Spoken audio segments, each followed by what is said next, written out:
Hello friends, very good afternoon. Welcome to the Hindu editorial analysis. November never before offer is coming to close. ఇంకొక 6-7 రోజుల్లో offer end అయిపోతుంది. UPSC preparation plan చేస్తున్న వాళ్ళు, new year నుంచి prepare అవుదాం అనుకునే వాళ్ళు కొంతమంది ఉంటారు, పండగ తర్వాత ప్రిపేర్ అవుదాం అనుకునే వాళ్ళు కొంతమంది ఉంటారు. కానీ ఇలాంటి ఆఫర్ మళ్ళీ రాదమ్మా. 60,000 రూపీస్ ఉన్న ఫీజు మీకు ఇప్పుడు 45,000కి అందుబాటులోకి వచ్చింది. 70,000 ఉన్న ఫీజు ఆఫ్లైన్లో 55K మీకు అందుబాటులో వచ్చింది లైఫ్ టైం వ్యాలిడిటీతో. 30వ నవంబర్ 30th నవంబర్ లోపు జాయిన్ అయిన వాళ్ళకి మాత్రమే ఇది అందుబాటులో ఉంటుంది. వైజాగ్ అండ్ హైదరాబాద్లో ఆఫ్లైన్ క్లాసెస్ అందుబాటులో ఉన్నాయి. ఆన్లైన్ మీరు ఎక్కడి నుంచి అయినా అటెండ్ అవ్వచ్చు. అన్ని క్లాసెస్ బైలింగ్వల్ మోడల్లో జరుగుతాయి. ఇంగ్లీష్ అండ్ తెలుగు కాంబినేషన్లో రన్ అవుతాయి అన్నమాట. ఆఫ్లైన్ తీసుకునే వాళ్ళకి ఆన్లైన్ క్లాసెస్ కంప్లీట్గా ఫ్రీగా వస్తాయి. యూపీఎస్సీ ఇన్ఫినిటీ ప్రోగ్రాంలో ఉన్న వాళ్ళందరికీ కూడా ఈ స్లైడ్లో కనిపిస్తున్న అన్నీ కూడా మీకు ఫ్రీగా వస్తాయి. General studies prelims and mains, CSAT, current affairs, NCERT foundation prelims, test series, mains answer writing plus complimentary access to all these courses, all with lifetime validity. ఇది మీరు కాంటాక్ట్ చేయాల్సిన నెంబర్. అన్ని కోర్సెస్ పైన life time validity ఉందన్న విషయాన్ని మర్చిపోవద్దు. So ఇవాళ article వచ్చేసి ఓపెనింగ్ స్టాన్స్ అనే పేరుతో కనిపిస్తుంది. ఓపెనింగ్ పొజిషన్ అని అర్థం చేసుకోవచ్చు. స్టాన్స్ అంటే మీరు క్రికెట్లో మీరు చూసినప్పుడు he is taking a stance on leg stump stance తీసుకున్నాడు అంటే ద వే యూ స్టాండ్ లేదా the position you are taking. అయితే India Australia trade pact, trade అంటే ఎక్స్పోర్ట్స్ మరియు ఇంపోర్ట్స్ని ట్రేడ్ అంటాము. దానికి సంబంధించి ఒక ఒప్పందం సైన్ చేసుకున్నారు. అందులో ఫస్ట్ ఫేజ్ సైన్ చేసుకున్నారు. ఇంకా చాలా ఉన్నాయి చేయడానికి. సో అట్లీస్ట్ ఇండియా ఆస్ట్రేలియా మధ్యలో ఉన్న ఈ రిలేషన్స్లో, ట్రేడ్ రిలేషన్స్లో ఒక ఓపెనింగ్ అనేది వచ్చింది, ఒక ఫస్ట్ పొజిషన్ అనేది తీసుకున్నారు అనే సెన్స్లో మనకి టైటిల్ కనిపిస్తుంది. It comes under general studies paper 3 economic development కిందకు వస్తుంది. యూపీఎస్సీ సిలబస్ పాయింట్ ఆఫ్ వ్యూలో మీరు తీసుకునేటప్పుడు రైట్. సో డీటెయిల్డ్గా చూద్దామా మరి స్టోరీ ఏంటో. India Australia trade pacts ratification is good but staying competitive is critical. Trade pact అంటే ఏం చెప్పాను నేను? ఒప్పందం. ట్రేడ్ అంటే exports and imports put together is referred to as trade. Pact అంటే ఒప్పందం. అది రాటిఫికేషన్ అంటే అఫీషియల్గా అప్రూవల్ రావడం లేదా అఫీషియల్గా ఓకే అవ్వడం. ఎక్కడైంది? ఆస్ట్రేలియన్ పార్లమెంట్లో ఓటింగ్ జరిగింది, వాళ్ళు యాక్సెప్ట్ చేశారు. It is good but staying competitive is critical. ఇప్పుడు చూడండి, ఇక్కడ మీకు ఒక బ్రీఫ్గా చెప్పాలంటే ఇండియా మరియు ఆస్ట్రేలియా ఒక చిన్న ఒప్పందం చేసుకున్నాయి. ఏంటది? ఇండియా నుంచి ఆస్ట్రేలియాకి ఎవరైనా ఎక్స్పోర్ట్స్ చేస్తే వాళ్ళు అక్కడ టారిఫ్స్ మేము వెయ్యము, తగ్గించేస్తాము, ఒకవేళ తక్కువ టారిఫ్ వేస్తాము లేదా జీరో చేసేస్తామని ఆస్ట్రేలియా వాళ్ళు మనకి ప్రామిస్ చేస్తున్నారు. అలాగే ఆస్ట్రేలియా నుంచి ఎవరైనా మనకి ఎక్స్పోర్ట్స్ చేస్తే మనం కూడా వాటిపైన టారిఫ్స్ వేయకుండా జీరో టారిఫ్తో మనం కూడా స్వాగతిస్తాం. బాగుంది, కరెక్టే. టారిఫ్లు తీసేసినంత మాత్రాన ఎక్స్పోర్ట్స్ సడన్గా పెరిగిపోతాయా? పెరగవు. సడన్గా పెరగాలి అంటే, ఎక్స్పోర్ట్స్ పెరగాలంటే your product has to be competitive. అంటే ఆ మార్కెట్లో అక్కడ ప్రజలకి మన ప్రొడక్ట్ నచ్చాలి, మన క్వాలిటీ, మన ప్రైసింగ్ అన్నీ నచ్చితే వాళ్ళు ఎక్కువగా ఇంపోర్ట్ చేసుకోవాలనుకుంటారు. ఆస్ట్రేలియా వాళ్ళు మన ప్రొడక్ట్స్ ఇంపోర్ట్ చేసుకోవాలనుకుంటారు. ఒక్క ఇంపోర్ట్ డ్యూటీ రిమూవ్ చేసినంత మాత్రాన పని అయిపోదు, రైట్. మన ప్రొడక్ట్స్ కాంపిటేటివ్గా ఉండాలి, అక్కడ మన ప్రొడక్ట్స్ యొక్క ప్రైసింగ్ వాళ్ళకి అందుబాటులో ఉండాలి, క్వాలిటీ నచ్చాలి, సో మెనీ ఆస్పెక్ట్స్ ఉంటాయి. అన్నీ నచ్చితేనే మన ఇండియా నుంచి ఆస్ట్రేలియాకి ఎక్స్పోర్ట్స్ అనేవి పెరుగుతాయి. ఓన్లీ టారిఫ్ రిడక్షన్ అనేది డెఫినెట్గా హెల్ప్ అవుతుంది. ఇంతకుముందు ఇండియా నుంచి ఒక వస్తువు 100 రూపాయలు ఉందనుకోండి, 100 రూపాయల వస్తువు ఆస్ట్రేలియా మనం పంపిస్తున్నాం. ఆస్ట్రేలియా వాళ్ళు 20% ఇంపోర్ట్ డ్యూటీ వేశారు. 120 రూపాయలు కలిపి మొత్తం 120 రూపాయలు అయ్యేది. ఇప్పుడు 20% తీసేయడం వల్ల ఈ 120 రూపాయలు అయినది ఇంతకుముందు ఇప్పుడు 100కు వస్తుంది. కానీ 100 అనేది కాంపిటేటివ్ ప్రైసా కాదా అనేది మనకి ఇంకా తెలియదు. అంటే ఇవి తీయడం వల్ల డెఫినెట్గా ప్రైసులు తగ్గుతాయి, డెఫినెట్గా అట్రాక్టివ్నెస్ పెరుగుతుంది. It is the first step. This is still not enough. ఇంకా చాలా చేయాల్సింది ఉంటుంది అని చెప్పి అంటున్నారు. So staying competitive is critical. In what would be India's first major free trade deal with a developed economy in over a decade, the first phase of a pact sealed with Australia in April this year is likely to be operationalized soon, paving easier market access for Indian services and goods. So ఇదేంటంటే బేసికల్గా గత దశాబ్ద కాలంలో ఒక developed ఎకానమీతో చూడండి, Asian ఎకానమీస్తో మనం చాలా deals sign చేసుకున్నాం. దానివల్ల మన నుంచి వాళ్ళు బెనిఫిట్ పొందారు, కానీ వాళ్ళ వల్ల మనం బెనిఫిట్ పొందింది తక్కువ. ఇప్పుడు మీకు ఫ్రీ ట్రేడ్ అగ్రిమెంట్ అంటే అర్థం ఏంటి చూడండి. ఫ్రీ ట్రేడ్ అగ్రిమెంట్, ఇండియా ఒకవైపు ఉంది, ఇంకోవైపు ఒక ఫారిన్ నేషన్ ఉంది అనుకుంటారు. ఇప్పుడు ఇండియా నుంచి ఫారిన్ నేషన్కి ఎక్స్పోర్ట్స్ ఉంటాయి, ఫారిన్ నేషన్ నుంచి ఇండియాకి ఇంపోర్ట్స్ ఉంటాయి. ఈ మనం చేసే ఎక్స్పోర్ట్స్ పైన వాళ్ళ దేశంలో ఇంపోర్ట్ డ్యూటీ వేస్తారు. మనం ఇంపోర్ట్ చేసుకునే దాని మీద మనం కూడా మన దేశంలో ఇంపోర్ట్ డ్యూటీ వేస్తాం. When we are going for free trade agreement, దేనిపైన అయితే ఏ గుడ్స్ పైన అయితే ఫ్రీ ట్రేడ్ ఉండాలనుకుంటున్నామో ఈ డ్యూటీలు అనేవి either బాగా తగ్గిస్తారు లేదా దే మేక్ ఇట్ జీరో. చాలా తగ్గించడం లేదా జీరో చేయడం అనేది జరుగుతుంది. సో ఇప్పుడు ఒక 100 రూపాయల వస్తువు పైన 20% డ్యూటీ వేస్తున్నారంటే 120 అవుతుంది. అది జీరో చేస్తే 100 రూపాయలు అవుతుంది. అంటే ఇండియా నుంచి వెళ్ళిన ఎక్స్పోర్ట్ అక్కడ కాంపిటేటివ్ ప్రైస్కి అమ్ముడుపోతుంది. అలాగే బయట దేశాల నుంచి మన దేశానికి వచ్చిన వాడికి ఇది వర్తిస్తుంది అనమాట. అయితే ఇలాంటి అగ్రిమెంట్స్ ఇండియా ఎక్కువగా ఏషియన్ కంట్రీస్తో సైన్ చేసుకున్నారు. ఈ ఏషియన్ కంట్రీస్ ఇండియన్ మార్కెట్ని వాళ్ళు వాడుకోగలిగారు, కానీ మన నుంచి వాళ్ళకి ఎక్స్పోర్ట్స్ పెద్దగా పెరగలేదు. So most of the deals which we sign till now became counterproductive అంటారు. అంటే ఉపయోగం కంటే నష్టం ఎక్కువ జరిగింది. ఒక డెవలప్డ్ కంట్రీస్తో మనకి అడ్వాంటేజెస్ ఉంటాయి. సో అందుకని ఆస్ట్రేలియా లాంటి డెవలప్డ్ ఎకానమీతో సైన్ చేసుకున్న first major free trade deal అనమాట ఇది. సో ఈ డీల్లో ఈ ప్యాక్ట్ అంటే ఒప్పందం, దీంట్లో ఫస్ట్ ఫేజ్ అనేది సీల్ ఎప్పుడు ఆస్ట్రేలియాతో మనకి ఏప్రిల్లో సీల్ చేశారు. అంటే మొత్తం డాక్యుమెంట్ అంతా మొత్తం రెడీ చేశారు. అయితే ఇది ఆస్ట్రేలియన్ పార్లమెంట్లో ఇప్పుడు రాటిఫై అయింది, అప్రూవ్ అయింది అనమాట. So this is likely to be operationalise soon. అతి త్వరలో ఆపరేషనైజ్ అవబోతుంది, అంటే యాక్షన్లోకి వచ్చేస్తుంది. So paving easier market access for Indian services and goods. Indian సర్వీసెస్కి గుడ్స్కి ఆస్ట్రేలియన్ మార్కెట్ యాక్సెస్ అనేది ఈజీ అవ్వబోతుంది. పేవ్ అంటే దారి వేయడం. మార్కెట్ యాక్సెస్ అనేది ఇప్పుడు ఈజీ అవ్వబోతుంది. టారిఫ్లు, రెస్ట్రిక్షన్స్ అన్నీ కూడా తగ్గిపోబోతున్నాయి అని అర్థం. Prime Minister Anthony Albanese's administration that assumed office a little over a month after his predecessor and now leader of opposition Scott Morrison signed the ECTA with India, Economic Cooperation and Trade Agreement with India, has steered its ratification through Parliament. చాలా బాగా రాశారు కదమ్మా. దీని అర్థం ఏంటి, ఆస్ట్రేలియాలో 1 month back కొత్త prime minister వచ్చారు. ఎవరు అతను? Anthony Albanese. So that assumed office అన్నారంటే టేక్ చార్జ్ అని అర్థం, అంటే బాధ్యతలు స్వీకరించడం అనమాట. ఎప్పుడు? A little over a month after his predecessor అంటే అతనికంటే ముందున్న వాళ్ళు. And now leader of opposition ఎవరు? స్కాట్ మారిసన్ ఈసీటీఏ ఇండియాతో సైన్ చేశారు. Economic cooperation and trade agreement ఇండియాతో సైన్ చేశారు. తర్వాత ఎలక్షన్లు అయ్యి ఆయన ఓడిపోయారు. ఆయన ఓడిపోయి కొత్త ప్రభుత్వం వచ్చింది. కొత్త ప్రభుత్వం వచ్చినప్పటికీ పాత ప్రభుత్వం సైన్ చేసిన దాన్ని విడిచిపెట్టలేదు. ఇప్పుడు ఏమవుతున్నాయంటే చూస్తున్నాం కదా, గవర్నమెంట్లు గత ప్రభుత్వాలు చేసిన వాటిని కొత్త ప్రభుత్వాలు క్యాన్సిల్ చేసేయడం చూస్తున్నాం మనం. బట్ ఆస్ట్రేలియాలో పాత ప్రభుత్వం ఇండియాతో సైన్ చేసింది డీలు, అది ఇంకా అప్రూవల్ అవ్వకుండా ఆగింది. దాన్ని కొత్త ప్రభుత్వం గౌరవించి అక్కడ పార్లమెంట్లో రాటిఫై చేయడం అనేది జరిగింది. ఏంటది? Economic cooperation and trade agreement. ఇంతకుముందు ఏప్రిల్లోనే సైన్ అయ్యింది, కాబట్టి దాన్ని ఇప్పుడు పూర్తిగా రాటిఫై చేశారు, అప్రూవ్ చేశారు అని చెప్తున్నారు. So the India Australia partnership enjoys wide bipartisan support. Bipartisan అంటే సపోర్ట్ ఫ్రమ్ బోత్ పార్టీస్. రెండు పార్టీలు, అమెరికాలో ఆస్ట్రేలియాలో ఉన్న రెండు పార్టీల నుంచి కూడా ఫుల్ సపోర్ట్ ఉంది, వైడ్ సపోర్ట్ ఉంది. ఇన్ క్యాన్బెరా అంటే ఆస్ట్రేలియా రాజధాని. సో అందరి నుంచి సపోర్ట్ ఉంది కాబట్టి దీనికి ఎటువంటి అడ్డంకులు రాబోవు అని మనం నమ్మొచ్చు. అయితే మీరు ఒకసారి గమనించాలి, ఎందుకు ఆస్ట్రేలియా ఇండియాతో డీల్ సైన్ చేయాలని అంత ఉవ్విల్లూరుతోంది ఆలోచించండి. దానికి రీజన్ ఇచ్చారు ఇక్కడ. That Australia has been particularly upset with what it called the weaponisation of trade. Very very important. ట్రేడ్ని వెపన్ లాగా వాడింది చైనా. అంటే చైనా, ప్రపంచ దేశాలన్నీ కూడా, మెజారిటీ కంట్రీస్ అన్నీ కూడా చైనా మీద డిపెండెంట్ అయిపోయి, వాళ్ళకి కావాల్సిన రా మెటీరియల్స్, వరల్డ్స్ మ్యానుఫ్యాక్చరింగ్ హబ్గా చైనా అవతరించింది. మెజారిటీ కంట్రీస్కి రా మెటీరియల్ సప్లయర్గా, డిఫరెంట్ ఫినిష్డ్ గుడ్ సప్లయర్గా చైనా అవతరించింది. సో నా మీద ఇన్ని కంట్రీస్ డిపెండ్ అవుతున్నాయి అనేది చైనాకు ఒక బలాన్ని ఇచ్చేసింది.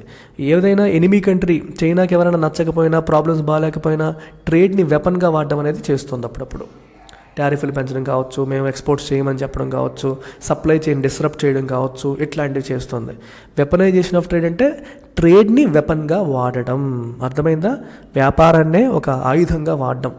ఇప్పుడు ఫర్ ఎగ్జాంపుల్ ఇద్దరు ఫ్రెండ్స్ ఉన్నారు, లేదా రెండు బిజినెస్ గ్రూప్స్ ఉన్నాయి. ఒక గ్రూపు దగ్గర ఇంకో గ్రూపు వస్తువులు కొంటుంది. వీళ్ళ దగ్గర తక్కువ ధరకు వస్తూ ఉంటాయి, ఎప్పటి నుంచో లాంగ్ స్టాండింగ్ రిలేషన్షిప్ ఉంది. సో వాళ్ళ మీదే కంప్లీట్గా డిపెండ్ అయ్యి ఉన్నారు. ఇద్దరి మధ్య రిలేషన్ ఎప్పుడైనా పాడైంది అనుకోండి, పర్సనల్ లెవెల్లో పాడైంది అనుకోండి, దాన్ని పట్టుకొని బిజినెస్లోకి తీసుకొచ్చారనుకోండి, అప్పుడు ఏమవుతుంది? Weaponisation of trade. ఆల్రెడీ ఉన్న బిజినెస్ని నీకు కక్షలు ఉన్నాయి కాబట్టి నేను ఇప్పుడు పంపించిన ఏం చేసుకుంటావు చేసుకో, ఇలాంటి చేయడాన్ని మనం వెపనైజేషన్ ఆఫ్ ట్రేడ్ అంటాం. అది చైనా చేసింది. ఆ విషయంలో ఆస్ట్రేలియా అప్సెట్ అయి ఉంది.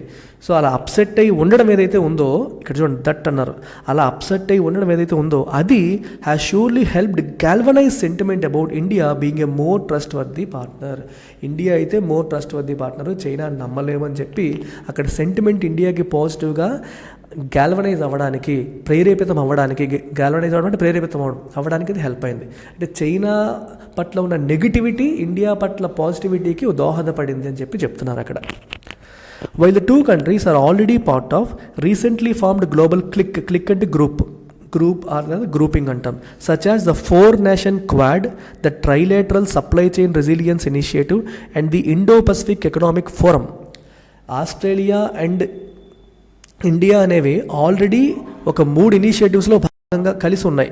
ఏంటి ఆ 3 ఇనిషియేటివ్స్? మొదటిది ఏం చెప్పామమ్మా? క్వాడ్లో ఎవరెవరు ఉన్నారు చెప్పాలి, మీరు ఆలోచించండి. నేను రాయడానికి ముందే మీరు ఆలోచించండి. US, Australia, Japan and India, క్వాడ్లో ఇవి ఉన్నాయి. మరి ఎస్సీఆర్ఐలో ఎవరున్నారు? సప్లై చైన్ రెసిలియన్స్ ఇనిషియేటివ్లో, దీంట్లో ఆస్ట్రేలియా, జపాన్ అండ్ ఇండియా ఉన్నాయి. అండ్ మూడవది ఐపీఎఫ్ ఎకనామిక్ ఫోరం. ఇది జో బైడెన్ గారు 2022లోనే ప్రారంభించారు ఆయన ప్రెసిడెంట్ అయిన తర్వాత. దీంట్లో అట్ ప్రెజెంట్ 14 nations ఉన్నాయి. I want you to mention all the names in comments. Present ఏ ఉన్నాయి అనేది మెన్షన్ చేయండి. అయితే 14 పర్మనెంట్గా ఉంటాయని కాదు, ఎవరైనా దాంట్లో జాయిన్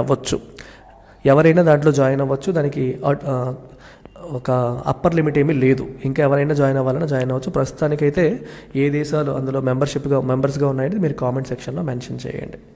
సో ఈ మూడింట్లో ఇండియా మరియు ఆస్ట్రేలియా కలిపి, ఇక్కడ చూడండి ఆస్ట్రేలియా ఇండియా ఉంది, ఇక్కడ కూడా ఆస్ట్రేలియా ఇండియా ఉన్నాయి, ఇందులో కూడా ఆస్ట్రేలియా ఇండియా ఉన్నాయి.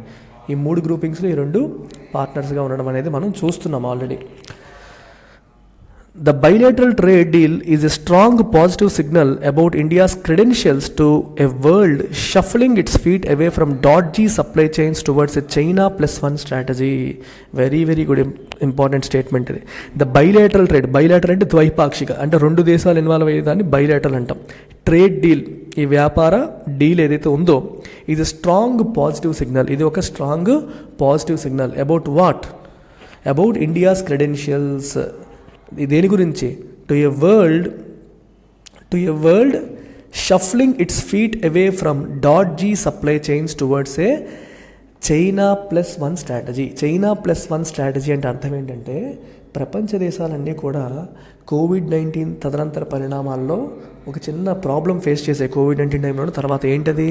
చాలా వరకు చైనా మీద డిపెండెంట్ అయిపోవడం వల్ల, చైనా మీద ఆధారపడిపోవడం వల్ల, చైనా నుంచి మనకు రావాల్సినవి ఏమైనా రాకపోతే, అక్కడ సప్లై చైన్ డిస్రప్షన్ వస్తే, అంటే అక్కడ రా మెటీరియల్ సప్లై చేయకుండా అక్కడ కోవిడ్ పాలసీ వల్ల కావచ్చు, వేరే కారణాల వల్ల కావచ్చు, ఎక్స్పోర్ట్స్ మీద బ్యాన్ కావచ్చు, ఏదైనా కారణాల వల్ల చైనా నుంచి మనకు రావాల్సిన షిప్మెంట్స్ రాకపోతే ఆల్టర్నేటివ్ ఏంటో తెలియని పరిస్థితిలో పడిపోయి కంట్రీస్ అన్నీ కూడా. ఎందుకంటే బ్యాకప్ ఎవరు ప్లాన్ చేసుకోలేదు. ఎందుకంటే చైనా మనకి చీపెస్ట్ ఇస్తుంది, తక్కువ ధరకు ఇస్తుంది అన్న కారణం వల్ల అందరూ చైనా మీద డిపెండెంట్ అయిపోయారు. ఇప్పుడు ప్రపంచ దేశాలు ఎస్పెషల్లీ డెవలప్డ్ కంట్రీస్ అన్నీ కూడా they are adapting something called China +1 strategy. ఈ చైనా +1 స్ట్రాటజీలో ఏం చేస్తారు? We should also look for an alternative to China. ఒక్క చైనా మీద డిపెండ్ అవ్వడం కాదు, ఒక ఆల్టర్నేటివ్, కొంత సప్లై చైన్ చైనాతో కంటిన్యూ చేస్తాము, ఇంకొంత వేరే కంట్రీతో కూడా మనం చేసుకోవడం బెటరు. ఎస్పెషల్లీ ఇండియా చైనా పక్కనే ఉంది, చైనా లాంటి క్వాలిటీస్ ఇండియాకి ఉన్నాయి. ఎందుకంటే అక్కడ పాపులేషన్ ఎక్కువ, ఇక్కడ పాపులేషన్ ఎక్కువ, అక్కడ స్కిల్డ్ పీపుల్ ఉన్నారు, ఇక్కడ స్కిల్డ్ పీపుల్ ఉన్నారు. కాబట్టి ఇండియా లాంటి దేశాలను కూడా కన్సిడర్ చేద్దామని ప్రపంచ దేశాలన్నీ అనుకుంటున్న తరుణం ఇది. అది చైనా +1 స్ట్రాటజీ. ఇక్కడ డాడ్జీ అని రాశారు. డాడ్జీ అంటే అన్రిలయబుల్, నమ్మలేని, ఆధారపడదగని. చైనా యొక్క క్రెడిబిలిటీ ప్రపంచంలో పడిపోయింది కోవిడ్ తదనంతర పరిణామాలలో. సో అందుకని చైనాని పూర్తిగా నమ్మలేము. It is better to have a backup plan ఉండాలి, ఆల్టర్నేటివ్ అరేంజ్మెంట్స్ ఉండాలని ప్రపంచ దేశాలన్నీ అనుకుంటున్న సమయం అనమాట. సో ఈ సమయంలో ఆస్ట్రేలియా లాంటి ఒక డెవలప్డ్ కంట్రీ ఇండియాతో డీల్ చేసుకోవడం అనేది ఒక స్ట్రాంగ్ పాజిటివ్ సిగ్నల్. చైనాకి సరైన ఆల్టర్నేటివ్ ఇండియాయే అని ప్రపంచ దేశాలని నోటీస్ చేసే పరిస్థితిని ఈ డీల్ అనేది క్రియేట్ చేస్తుంది అని చెప్పి రాస్తున్నారనమాట. To a world shuffling its feet away from, చూసారా, చైనా యొక్క సప్లై చైన్ నుంచి మెల్లగా పక్కకు జరగాలి అని చెప్పి అనుకుంటున్న ప్రపంచం ఇది. సో ఆస్ట్రేలియా దారి చూపించింది India is the right partner, చైనాకి సరైన ఆల్టర్నేటివ్ ఇండియాయే అని చెప్పి ఆస్ట్రేలియా చూపించింది. ప్రపంచ దేశాలు కూడా ఆ దారిలో వచ్చే అవకాశం ఉంది ఇప్పుడు. Trading partners, some of whom are negotiating similar deals with India, will also be watching the contours of the next phase of talks between the two countries to form up a more comprehensive treaty. So ఇందులో first phase of talks finalise అయ్యాయి, దాంట్లో sign చేసేసారు, అంతా అయిపోయింది. Next phase ఇంకొన్నాళ్ళలో negotiations మొదలవుతాయి. So ఇండియాతో ఇలాంటి ఫ్రీ ట్రేడ్ డీల్ చేయాలనుకుంటుంది యూకే కూడా. ఈ దేశాలన్నీ కూడా దే ఆర్ కీన్లీ వాచింగ్. ఇప్పుడు ఆస్ట్రేలియాతో ఏం చేశారు, నెక్స్ట్ ఫేజ్లో ఏం సైన్ చేస్తారు, అది ఒక రెఫరెన్స్ లాగా పనిచేస్తుంది. మేము కూడా అలాగే చేసుకుంటాం మంచి వాడడానికి ఇది ఒక రెఫరెన్స్ కింద పనికొస్తుంది అనమాట. To form up a more comprehensive treaty, పూర్తి మోర్ కాంప్రహెన్సివ్ అర్థం ఏంటి, ఇంకా సమగ్రమైన ఒప్పందం తీసుకురావడానికి నెక్స్ట్ ఫేజ్ ఆఫ్ టాక్స్ జరగబోతున్నాయి.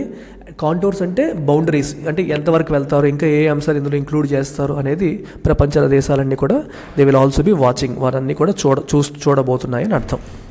India expects bilateral trade to rise to about $50 billion from the current level of $31 billion in next 5 years. Present $31 billion trade నడుస్తుంది ఆస్ట్రేలియాకి ఇండియాకి మధ్యలో, అది $50 billion వరకు పెరుగుతుందని చెప్పి ఇండియా ఎక్స్పెక్ట్ చేస్తుంది. With Indian exports driving half this surge. అయితే 31 నుంచి 50 అంటే ఇంకా $19 billion అడిషనల్ ట్రేడ్ జరగబోతుంది అంటున్నారు. దీంట్లో ఇండియన్ ఎక్స్పోర్ట్సే ఒక $9.5 billion వరకు ఉండవచ్చు అనేది మన వాళ్ళ ఎక్స్పెక్టేషన్ అనమాట. సర్జ్ అంటే పెరుగుదల, సడన్ రైజ్ని సర్జ్ అంటాం. Creating a million new jobs in labour intensive sectors. ఓకేనా, మరి అంత ఎక్స్పోర్ట్స్ పెరుగుతాయంటే అర్థం ఏంటి, ఇప్పుడు ఒక 100 టన్నులు పంపించేవాడివి ఆస్ట్రేలియాకి, ఇప్పుడు 150 టన్నులు పంపిస్తున్నావు అంటే 50% ఎక్స్ట్రా చేస్తున్నావు అనుకుందాం. మరి 50% ఎక్స్ట్రా అంటే నువ్వు 50% ఎక్స్ట్రా ఇండియాలో ప్రొడ్యూస్ చేయాలి కదా. మరి ప్రొడ్యూస్ చేయాలంటే మ్యాన్ పవర్ కావాలి కదా, మ్యాన్ పవర్ కావాలంటే కొత్తగా ఉద్యోగాలు ఇవ్వాలి కదా. ఎస్, అది రాశారనమాట. సో ఎక్స్పోర్ట్స్ పెరగడం వల్ల ఇండియాలో ఇంకొక 10 లక్షల కొత్త ఉద్యోగాలు అనేవి లేబర్ ఇంటెన్సివ్ సెక్టార్స్లో, ఎస్పెషలీ సెక్టార్స్ లైక్ టెక్స్టైల్లో రాబోతున్నాయి అని చెప్పి అర్థం. Zero duty benefits on 98.3% of Australian tariff lines from the day agreement comes into force will be extended to all Indian products within 5 years. So basically 98.3% అంటే మొత్తం 100 అనుకుంటే అందులో 98.3% ఆఫ్ ద టారిఫ్ లైన్స్ పైన జీరో డ్యూటీ బెనిఫిట్ ఇండియాకి ఇస్తున్నారు. అంటే India నుంచి ఆస్ట్రేలియాకి మనం పంపించే ప్రొడక్ట్స్లో మెజారిటీ వాటిపైన జీరో డ్యూటీ, దానిపైన ఇంపోర్ట్ డ్యూటీ పడదు. అలాగే Australia in turn will get zero duty benefits for 90% of it's exports to India. Australia ఇండియాకి చేసే ఎక్స్పోర్ట్స్లో 90% in terms of value, not in terms of number of products. For example Australia వాళ్ళు 100 కోట్లు exports చేస్తున్నారనుకోండి, అందులో 90 కోట్ల ఎక్స్పోర్ట్స్కి ఇండియాలో duty పడదు, import duty అనేది పడదు. సో మన వాళ్ళకి ప్రామిస్ చేశారు, వాళ్ళు మనకి కూడా ప్రామిస్ చేయడం అనేది జరిగింది. అయితే మీరు గమనించాలి సార్, ఇప్పుడు మన ఎక్స్పోర్ట్స్కి బెనిఫిట్ అవుతుందని చెప్పారు, మరి వాళ్ళ ఎక్స్పోర్టర్స్కి బెనిఫిట్ అవుతుంది. వాళ్ళ ఎక్స్పోర్టర్స్కి బెనిఫిట్ అవుతుందంటే ఆస్ట్రేలియాలో ఉన్న కొన్ని వస్తువులు ఇండియాలో డంప్ అయిపోవచ్చు కదా, దానివల్ల డొమెస్టిక్ ఇండస్ట్రీ సఫర్ అవ్వచ్చు కదా అని కొంతమంది అనుకోవచ్చు. అంతే, మీరు అనుకోవడంలో తప్పలేదు. ఎస్పెషల్లీ మీకు ఒక ఎగ్జాంపుల్ చెప్తాను. If you look at agriculture, if you look at dairy, ఈ రెండింటి మీద ఇండియాలో మెజారిటీ పీపుల్ డిపెండ్ అవుతారు. మీ అందరికీ తెలిసిందే, majority people depend on these 2 sectors. కొన్ని లక్షల కోట్ల మందికి ఇవి ఉపాధి కల్పిస్తున్నాయి. ఒకవేళ ఆస్ట్రేలియాలో అగ్రికల్చర్, డైరీ అనేది అడ్వాన్స్డ్ స్టేజ్లో ఉంటాయి. ఆస్ట్రేలియన్ డైరీ ప్రొడక్ట్స్కి, ఆస్ట్రేలియన్ అగ్రికల్చర్ ప్రొడక్ట్స్కి ఇండియాలో జీరో డ్యూటీ బెనిఫిట్స్ ఇచ్చారనుకోండి, ఇంపోర్ట్ డ్యూటీ వేయలేదు అనుకోండి, అక్కడ నుంచి వాళ్ళ అధునాతన టెక్నాలజీస్ తక్కువ కాస్తో ఎక్కువ దిగుబడి తీసుకొచ్చి తక్కువ ధరకే ఇండియాలో తీసుకొచ్చి అమ్మారనుకోండి ఆస్ట్రేలియన్ ప్రొడక్ట్స్, మన అగ్రికల్చర్ ఇండస్ట్రీ, మన డైరీ ప్రొడక్ట్ ఇండస్ట్రీ సఫర్ అయ్యే పరిస్థితి ఉంటుంది. సఫర్ అయ్యి ఎంతోమంది ఉపాధి కోల్పోతారు, చాలా సమస్యలు వస్తాయి. అందుకని ఏం చేసిందంటే ఇండియా ఈ రెండింటికి ఎక్స్క్లూజన్ అడిగింది. డైరీ ప్రొడక్ట్స్కి, అగ్రికల్చర్ ప్రొడక్ట్స్కి నాకు ఎక్స్క్లూజన్ ఇవ్వండి అంటే ఈ రెండింటికి మేము ఇంపోర్ట్ డ్యూటీ వేస్తాము అని ఆస్ట్రేలియాని ఇండియా రిక్వెస్ట్ చేసింది, ఆస్ట్రేలియా ఒప్పుకుంది. అంటే ఈ ఫ్రీ ట్రేడ్ డీల్లో ఈ రెండు లేవు, ఇది గుర్తుపెట్టుకోండి. ఎడిటోరియల్లో రాయలేదు, బట్ వెరీ ఇంపార్టెంట్ పాయింట్. ఈ రెండు ఈ ఫ్రీ ట్రేడ్ డీల్లో భాగం కాదు. సో ఆస్ట్రేలియన్ డైరీ ప్రొడక్ట్స్ మన ఇండియాలో డంప్ అయిపోయే పరిస్థితి లేదు. అలా వచ్చేస్తే Indian dairy product industry suffer అయ్యే పరిస్థితి కూడా ఉంటుంది. సో ఇండియన్ ఇండస్ట్రీని కాపాడుకోవడం కోసం ప్రధానంగా ఎక్కువ మంది ఆధారపడి ఈ రెండు రంగాల్ని మినహాయించారు. అయితే మరి వేటిని ఎక్కువగా యాక్సెప్ట్ చేశారంటే కోలు, గోల్డ్, ఇంకా కొన్ని రా మెటీరియల్స్. మన ఇండియన్ ఇండస్ట్రీస్కి అవసరమైన రా మెటీరియల్స్ని ఆస్ట్రేలియా నుంచి ప్రెడామినెంట్గా ఇంపోర్ట్ చేసుకోవడానికి, వాటిపైన డ్యూటీ జీరో చేయడానికి ప్రభుత్వం ఒప్పుకుందనమాట. రా మెటీరియల్ ఇంపోర్ట్ చేసుకోవడం వల్ల తక్కువ ధరకు రావడం వల్ల ఉపయోగం ఏంటి? ఇప్పుడు ఫర్ ఎగ్జాంపుల్ చూడండి, ఇది ఒక Indian industry Australian raw material తీసుకుంది. ఇంతకుముందు 120 రూపీస్ ఖర్చు పెట్టేది, ఇప్పుడు అదే ఆస్ట్రేలియన్ రా మెటీరియల్ ఇప్పుడు 100 రూపాయలకే వస్తుంది. ఈ 100 రూపాయల రా మెటీరియల్ని ఉపయోగించి Indian industry final good produce చేస్తుంది. లెట్స్ సే 150 రూపాయలకి ప్రొడ్యూస్ చేస్తుంది అనుకోండి. ఇంతకుముందు 120 రూపీస్ రా మెటీరియల్ వాడినప్పుడు అదే వస్తువు 170 రూపాయలు ఉండేది అనుకోండి.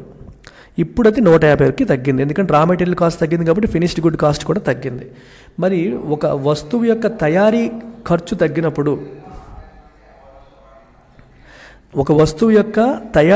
తగ్గినప్పుడు, మనకి అడ్వాంటేజ్ ఉందా లేదా? ఇప్పుడు ఈ ప్రొడక్ట్ ఏమవుతుంది? It becomes more competitive. అంతేనా? It becomes more competitive. అంటే ఆస్ట్రేలియా నుంచి మనం ఇంపోర్ట్ డ్యూటీ, ఆస్ట్రేలియా నుంచి తీసుకున్న ఇంపోర్ట్స్ పైన డ్యూటీ తీసేసినా సరే ఇండియన్ ఇండస్ట్రీకి ప్లస్ తప్పితే మైనస్ లేదు. ఎందుకు? Predominantly we are importing raw materials కాబట్టి.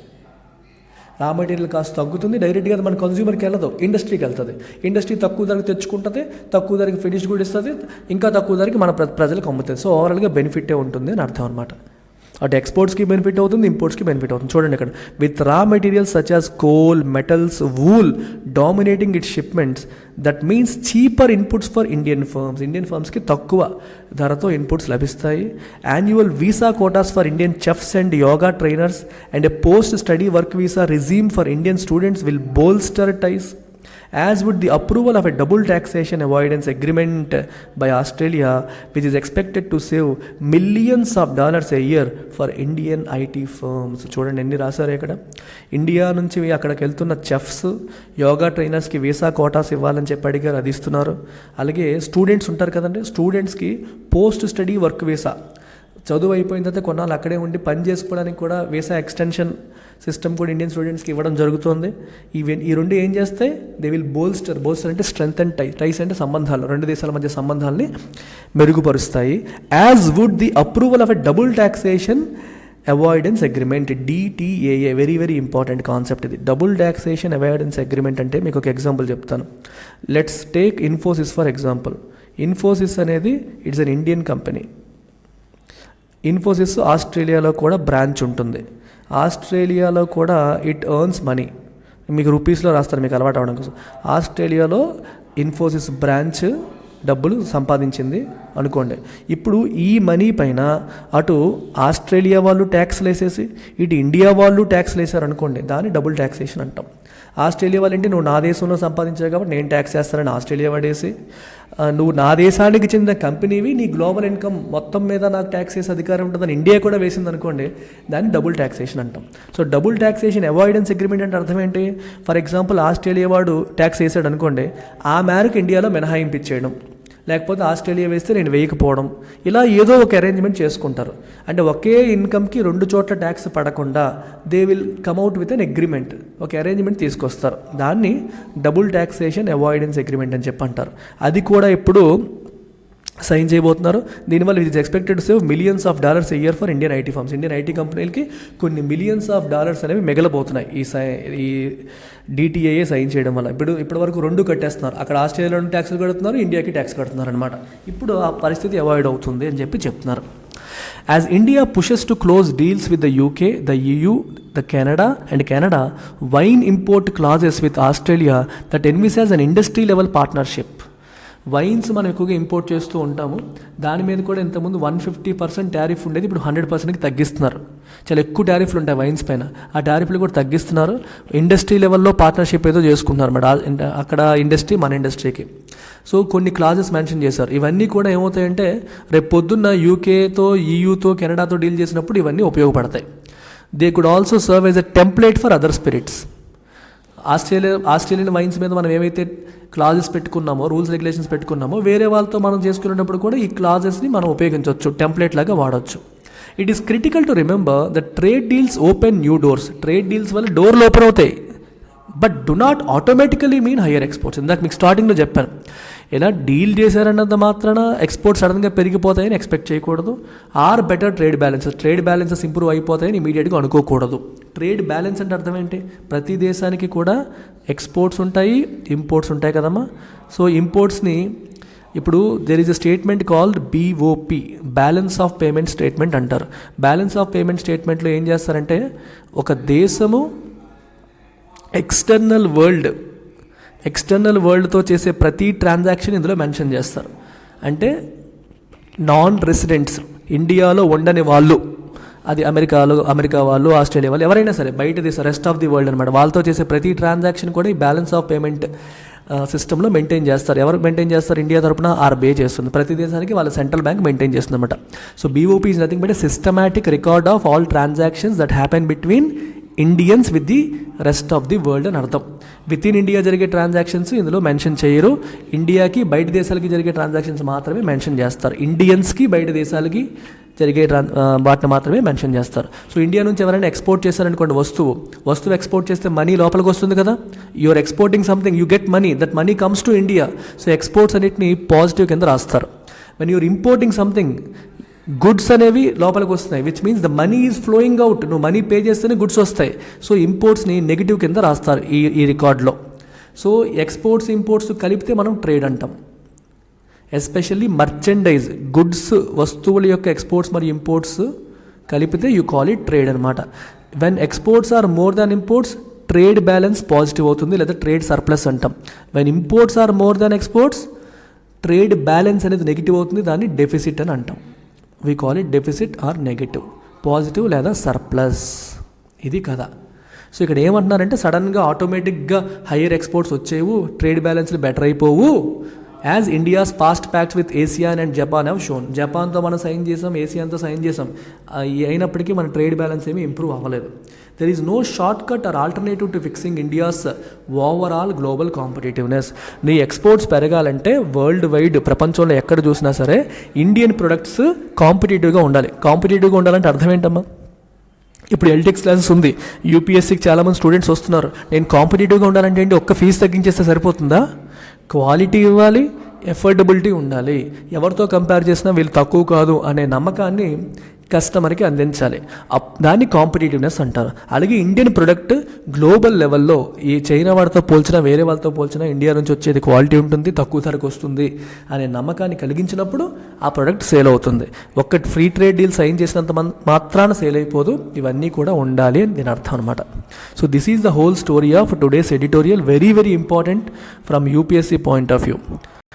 సో దీన్ని బేస్ చేసుకుని ఒక క్వశ్చన్ నేను ఫ్రేమ్ చేశాను, LTX prelims question of the day. నేను ఈజీ క్వశ్చన్స్ ఇస్తున్నాను, చాలామంది బిగినర్స్ ఫాలో అవుతారు కాబట్టి మీరు ఎడిటోరియల్ వింటే రాయగలిగాలంటే easy question. Identify the grouping or initiatives in which India and Australia both are part of. ఇక్కడ 4 గ్రూపింగ్స్ రాశాను. ఇండియా, ఆస్ట్రేలియా రెండూ పార్ట్ అయి ఉండాలి, ఒకటి ఉంటే పనికిరాదు. రెండు కూడా మెంబర్స్ అయిన గ్రూపింగ్స్ ఏవి మీరు ఐడెంటిఫై చేయాలి. 3 ఆప్షన్స్, 1 2 3 2 3 4 3 4 1 4 1 2 మెన్షన్ చేసి మీరు కామెంట్ సెక్షన్లో మెన్షన్ చేయండి. అండ్ ఏదైతే లేదనుకుంటున్నారో అందులో ఎవరున్నారో కూడా మీరు చెప్పండి. ఎవరైతే ఏ గ్రూప్లో అయితే ఇండియా, ఆస్ట్రేలియా రెండు కలిపి లేవో ఆ గ్రూప్ ఏంటి, ఆ గ్రూప్లో మెంబర్స్ ఎవరో కూడా మీరు చెప్పండి. అండ్ ఫైనల్లీ ఆప్షనల్స్ పైన కూడా మనం నెవర్ బిఫోర్ ఆఫర్ అనేది రన్ అవుతుంది. 20,000 రూపాయలకి మనం అందిస్తున్నాము. It is valid till 30th November. Don't forget this. ఇది మీరు కాంటాక్ట్ చేయాల్సిన నెంబర్. అండ్ ఆప్షనల్ గురించి మళ్ళీ చెప్తున్నాను, అన్ని ఆప్షనల్స్కి కూడా 1st January నుంచి న్యూ బ్యాచెస్ స్టార్ట్ అవుతాయి. New batches from 1st January. అయితే అప్పుడే జాయిన్ అవుతామని చాలామంది అనుకుంటారు. 2 సమస్యలు ఉన్నాయి. యాక్చువల్గా 30,000 రూపాయల ఫీజు ఇప్పుడు మీకు 20,000కి అందిస్తున్నాను. డిసెంబర్ వచ్చింది అనుకోండి, November 30 దాటిపోయింది అనుకోండి, ఫీజు 30,000 అయిపోతుంది. డిస్కౌంట్స్ ఉండవు. First thing. Second thing, 1st January తర్వాత we're going to charge GST extra. ప్రస్తుతానికి జిఎస్టీ అనేది నేనే భరిస్తున్నాను, నేను గవర్నమెంట్కి పే చేస్తున్నాను కానీ మీకు ఛార్జ్ చేయట్లేదు. ఇకపై జిఎస్టీ అనేది ఎక్స్ట్రాగా, అంటే ఇప్పుడు 20,000 ప్లస్ జిఎస్టీ, 30,000 ప్లస్ జిఎస్టీ ఇలా వస్తుంది ఫీజు మీకు. 18% ట్యాక్సెస్ పడుతున్నాయి మనకి. సో ఆ 18% అడిషనల్గా పేమెంట్ చేయాల్సి వస్తుంది. సో అందుకని వీలైనంత ఎర్లీగా 30th నవంబర్ లోపు జాయిన్ అయ్యే ప్రయత్నం చేయండి. ఒకేసారి చేయలేకపోతే ఇన్స్టాల్మెంట్ ఆప్షన్ ఉంటుంది, కొంచెం పెరుగుతుంది ఫీజు. మేడంకి కాల్ చేసి అడగండి. Don't miss this opportunity. Take care, bye.